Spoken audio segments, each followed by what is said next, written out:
Guys, আসসালামু আলাইকুম। My name is Lubamiya Zara. So আজকে একটা নিউ ভিডিও নিয়ে চলে আসছি। আজকে হচ্ছে আমি পুডিং বানাবো। সো এখানে কিন্তু আম্মু একটু হেল্প করছে। তো দেখো, প্রথমে কিন্তু চিনিটাকে এভাবে করে মেল্ট করে নিবে।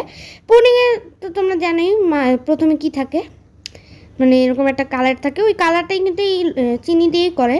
তারপর হচ্ছে এই যে পাউরুটি সাইডগুলো কেটে কেটে কিন্তু তোমরা ওই যে ওগুলোকে এই টুকরো টুকরো করে নিবে। সাইডগুলো দিলে একটু বেশি হয়ে যাবে। সাইডের ইগুলো কেটে নিতে হবে ব্রাউন কালারের। তারপর হচ্ছে এভাবে করে টুকরো টুকরো করে কেটে নিতে হবে। তো দেখো, আমরা এভাবে করেই সব কিছু টুকরো টুকরো করে নিব। হ্যাঁ, দেখতেই পাচ্ছ আমি কত কাজ করছি। তারপর দেখো 4টা ডিম, তারপর দুধ নিয়ে চিনি নিয়ে দিয়ে দিল ব্লেন্ডারে। প্রথমে দুধটা ঢেলে দিলাম, দেখতেই পাচ্ছ এটা হচ্ছে আমার হাত। তো এখানে দুধ ঢেলে দেওয়ার পরে কিন্তু এখন পাউরুটিগুলো দিয়ে দিয়েছে। তারপর হচ্ছে ডিমগুলো ফেটে দিবে। যেহেতু আমি ডিম ফাটতে এতই ভয় লাগে যে মনে হয় যে ডিম এখনই পরে শেষ, তা আম্মু ফেটে দিছে। তো দেখো 4টা ডিম দিয়ে দিল। তো 4টা ডিম দেওয়ার পরে কিন্তু পুরো এক বাটি চিনি দিয়ে একটুখানি লবণ দিয়ে দিল। তারপর হচ্ছে এখন এটাকে ভালো করে ব্লেন্ড করে নিতে হবে।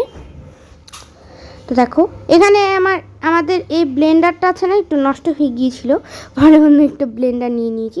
তারপর হচ্ছে এটাকে ব্লেন্ড হয়ে গেলে পরে ওই যে যেখানে চিনিটা মেল্ট করেছিলাম ওখানে কিন্তু ছেঁকে ছেঁকে ইটা দিয়ে দিতে হবে, মিশ্রণটা। তারপর দেওয়ার পরে কিন্তু দেখো কি করতে হবে, এভাবে করে বসিয়ে দিতে হবে একটা প্লেট দিয়ে, আর নিচে হচ্ছে গরম পানি দিয়ে দিতে হবে।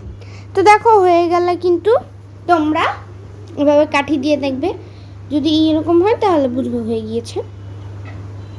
তো দেখো এখানে কিন্তু হয়ে গিয়েছে। এখন আমরা এভাবে কেটে এখন এটাকে বের করে নিব। ওয়াও, আর এটা একটু মানে মাঝখান দিয়ে উঠে গেছে, এটা তোমরা কেউ খেয়াল করো না। তো দেখতেই পাচ্ছ এখন টুকরো টুকরো করে আমার খেয়ে ফেলবা। ভাই এত টেস্টি, তোমরা ট্রাই না করলে কখনোই ভাই বুঝতে পারবে না এত মজা। তো আজকের ভিডিওটাই পর্যন্তই। তোমাদের কাছে ভালো থাকলে অবশ্যই লাইক, কমেন্ট, শেয়ার, সাবস্ক্রাইব করতে ভুলবে না। আল্লাহ হাফেজ।